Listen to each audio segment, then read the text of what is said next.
اهلا بيكم في قناتي شيف صغير لو انتوا على اليوتيوب، وصفحتي وصفة وفكرة لو انتوا على الفيسبوك. اول حاجة، لو انت اول مرة تشوفوا فيديو ليا فياريت تعملوا لايك على الفيديو، وكمان تشتركوا في القناة. هتلاقوا كلمة اشتراك موجودة تحت الفيديو، وسيبولي رأيكم في التعليقات. والنهاردة هنعمل مع بعض الحجازية، سهلة جدا وطعمها جميل. اهم حاجة كمان انها صيامي نباتي، مفيهاش اي بيض او لبن. يلا نشوف الطريقة.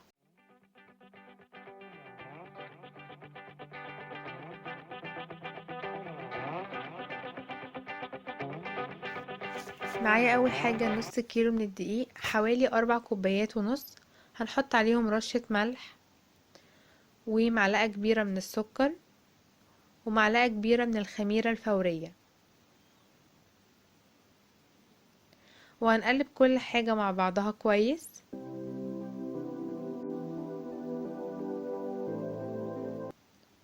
وبعد كده هنحضر حوالي كوباية الا شوية من الزيت، يعني كوباية زيت بس مش مليانة للآخر، وهحطها على الدقيق.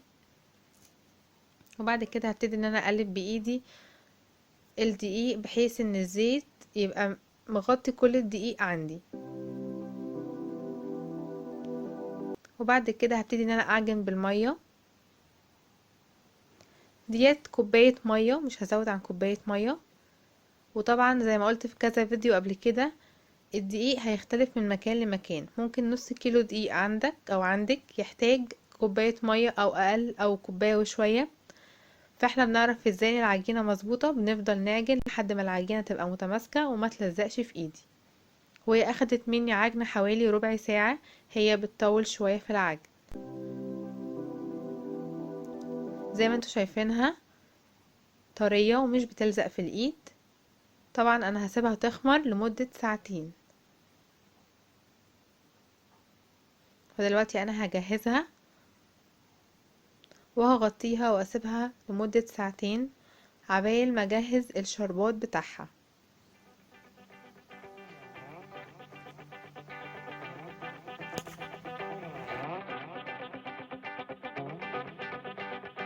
هحتاج للشربات حوالي 3 كوبايات سكر، وعليهم كوباية ونص من المية.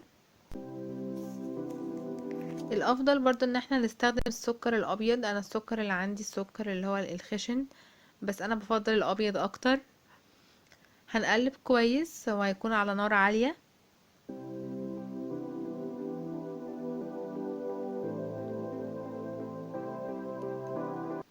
وبعد ما السكر يدوب كويس ويبتدي الشربات يغلي، هعصر عصير نص ليمونة. في المرحلة دي هعصر نص ليمونة، وهسيبه على النار شوية بقى لحد ما يبتدي يتقل شوية، بس مش يتقل جامد، هيتقل شوية وهوريكم ازاي. على بال ما الشربات يجهز معايا نحضر الحشو. انا هستخدم حوالي نص كوباية من السكر او كوباية الا ربع، وكوباية من السميد، ومعلقة ونص من القرفة. وعايزة اقول ملحوظة، انا استخدمت السكر هنا الخشن علشان ده كان المتوفر عندي، بس الافضل تستخدموا سكر ناعم.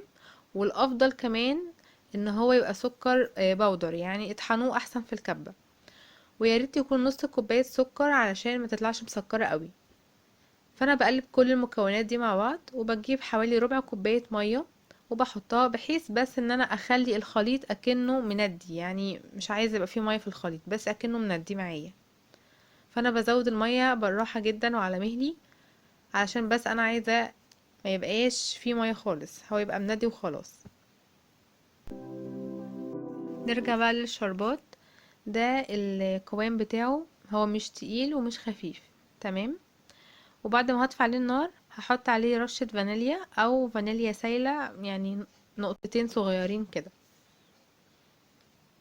ده شكله بعد ما خلصته خالص. وهحط عليه دلوقتي الفانيليا السايلة، بيبقى طعمها احلى من الفانيليا البودر.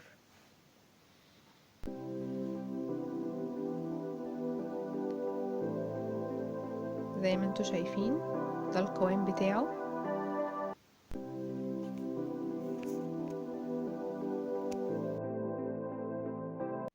خلاص عدت الساعتين. دلوقتي هبتدي ان انا اجهز الصينيه. انا هستخدم ورق الزبده. قصيت ورق الزبدة على مقاس الصينية علشان اعرف اعجن عليه العجين. تمام. فانا قطعت ورقتين على مقاس الصينية، واحدة هعجن عليها والتانية هحطها في الصينية نفسها. طبعا دي العجينة بعد ما خمرت، ده شكلها. هقسمها لنصين هيكونوا متساويين. انا هقسمها بالسكينة.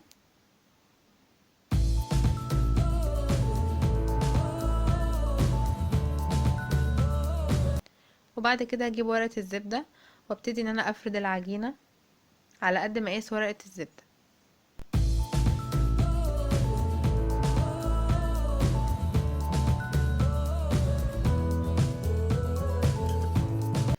ولو انتي تعرفي او انت تعرف تفرد يعني تفردوا العجينة من غير ما تحطوها على ورق زبدة، تبقوا عارفين مقاس الصينية اللي عندكم، فتمام. طبعا ممكن نعملها في اي شكل، يعني صينية مستطيلة او مدورة او بيضاوية، مفيش اي مشكلة. وزي ما انتوا شايفين هي ما بتلزقش في ورق الزبدة خالص. وبعد كده هبتدي ان انا احط الحشو.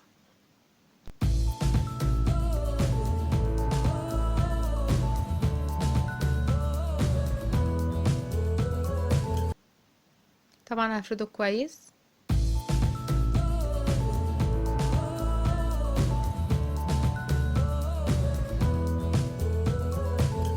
وبعد كده هجهز الطبقة التانية.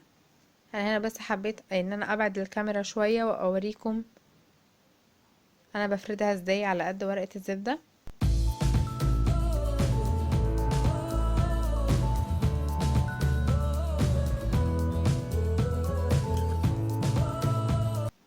وهنا بعد ما خلصتها ابتدي ان انا احطها من فوق.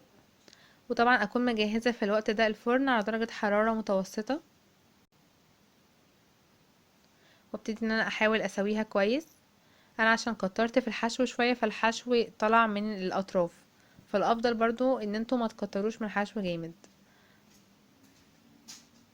وابتدي ان انا اقطعها بالسكينة.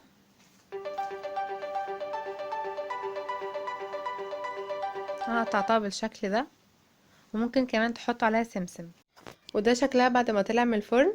حابه اقول حاجه ان انتوا ممكن تضيفوا عليها سمسم قبل ما تحطوها في الفرن عشان بيخلي طعمها حلو قوي.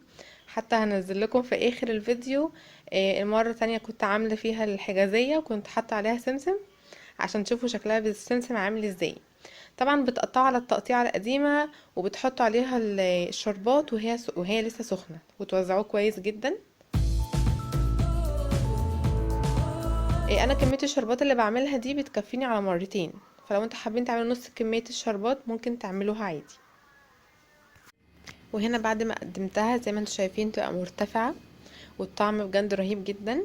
وهي حاجه صيامي موفره مش بتكلف كتير. اتمنى الوصفه تعجبكم وسيبولي رايكم في التعليقات تحت، وما تنسوش تكملوا الفيديو للاخر علشان هتشوفوا صوره الحجازيه بالسمسم. واشوفكم على خير وسلام. بصوا بقى دي مرة تانية كنت عاملاها بالسمسم، شوفوا شكلها حلو ازاي ولونها جميل، فانا كمان بحبها بالسمسم اكتر، لكن المرة دي ما كانش عندي سمسم. حتى شكلها في التقديم بيبقى جميل جدا.